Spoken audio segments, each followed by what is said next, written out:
I want to read you a sort of funny, well, I don't know if this is poem about my aunt. I have an aunt who just now died, and she died at the age of 104.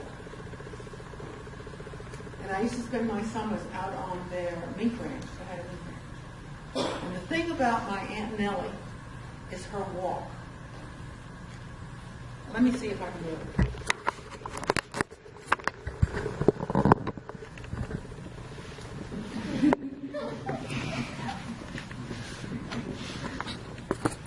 You could see her and know who it was from miles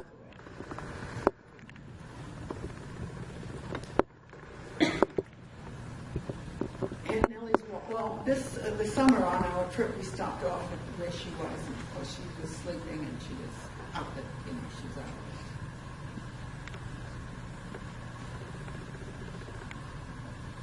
Aunt Nellie's walk. An oscillating fan. That's how my Nellie walked. A metronome on tiny feet. Hips sashaying side to side, swinging in importance. Now she sleeps in a chair, unable to recall how she once marched behind the fire truck in the parade and danced the two-step with flowers in her hair. Her mind a blowout and a goal. But given a nurse with biceps and a bully streak to hoist her up, glue her to a walker, and command walk, even if her feet couldn't move, and she reduced to reflex under the cotton gown tied in back, you'd see it. Beneath the flesh, trembling to be off the bone at last, that built-in hint of impudent wag. Oh Lord, give us back this day a little butter for our bread. What shame to have such flaunt gone from this world. The tap-tap of summer sandals, the swinging counterpoint of her arms, the lilting seesaw of her hips. I swear that woman's to and fro could hypnotize a watcher.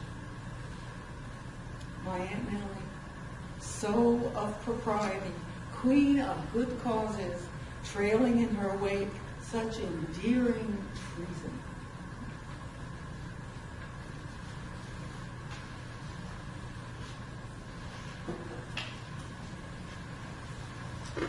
Well, a couple of summers ago, my sweet young thing and I went to Eastern Europe, and although we didn't plan it, we went from one Holocaust museum to another. We went from we went to Auschwitz, we went to Birkenau, we went to all of the camps. Do you know what I'm talking about? You sure? When you go to most of the concentration camps, there's a sign over when you go in, that says, "Work will set you free," which is of course a joke, a little joke. But when you go to Birkenau, there is no such sign, because you went to Birkenau to get gassed and die, sometimes in a half an hour. So when you go to Birkenau, you stand on the railroad tracks where the trains go, and you walk the walk that they all walk. Can you imagine them with all their bundles and their screaming children, not knowing where they were? And there stood Mengele, who did experiments, physical experiments on children. There stood Mengele with the commandant of the camp going, in other words, you can live for a while, you go right to the gas chambers. And they did. At the end there, the gas chambers were killing off thousands a day. And they were killing them off with Cyclone B, which were canisters of gas that were transported from concentration camp to concentration camp in little trucks with a big red cross on the top, so that everyone would think from the sky that you don't want to shoot back because that's the Red Cross.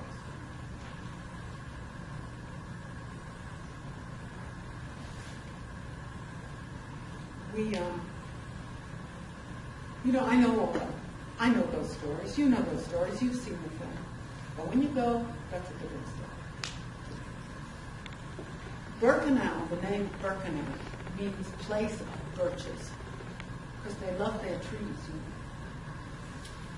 And next to Crematorium 4, there was a copse of birch trees. You know what birch trees look like? They're white, and they look as if they have eyes. And they were so busy gassing and burning that they had a waiting room in that copse of trees, where people stood naked before the dogs came and drove them in. Okay? So this is called the waiting room.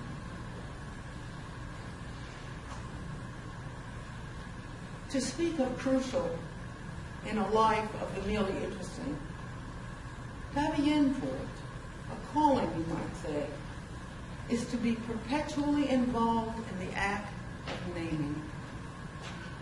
And yet when I went to the one place where crucial happened, not once, but over and over again, I gagged on my own silence. There is ash at Birkenau under your every step. It hisses in the long, uncut grasses growing out of its mouths. Nothing but this sibilance is left, this ocean of wind-tortured tongues, the air not big enough to hold it. Never mind 60 years of museums and memorials, vigils and eternal lights. Never mind that everything to be said has been said. I needed to translate. The singed grass demanded it. Birkenau means place of birches. The grove in the meadow next to which Crematorium 4 was built and fired up to run 24 hours a day, so busy gassing and burning there'd be a backup waiting to go in.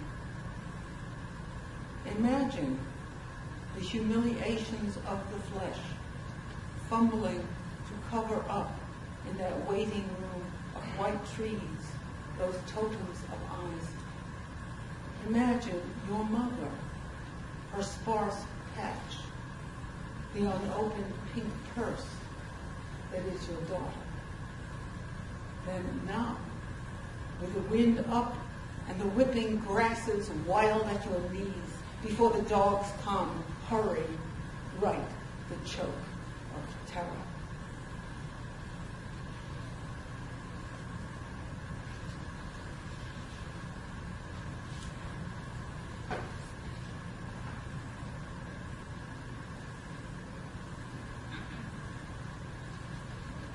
Remember when you were 12 years old and you knew everything there was to know? Remember? This is about my grandmother, who's been dead 62 years now. It's called The River. I stood in my grandmother's kitchen, watching my mother roll her mother's hair. She wanted a permanent. The hair a white mist, nothing more. The rollers pink. Her scalp pink too, but different. I was 12. I thought no one could be so old and trembling and pink. I thought a lot when I was 12. I thought nobody thought the way I thought. To be so old and still want? What could be left for her to want? Her face, a crosshatch of lines, the head, the hands, the terrible shaking. Little ghost, if you could speak, you whose eyes look at me now, tell me my charge. You are 62 years gone, surely nothing but splinters left. What do you order me to write other than what I know? That nothing is as cruel or sweeter than the shortness of our days. That flesh clings, refusing to be destroyed even as it is. That yes, there were 3 of us, and after, to celebrate your curls, we had tea in the yellow cups and the best Russian coffee cake in the world, your favorite, with eddies of walnuts and cinnamon roiling through, dark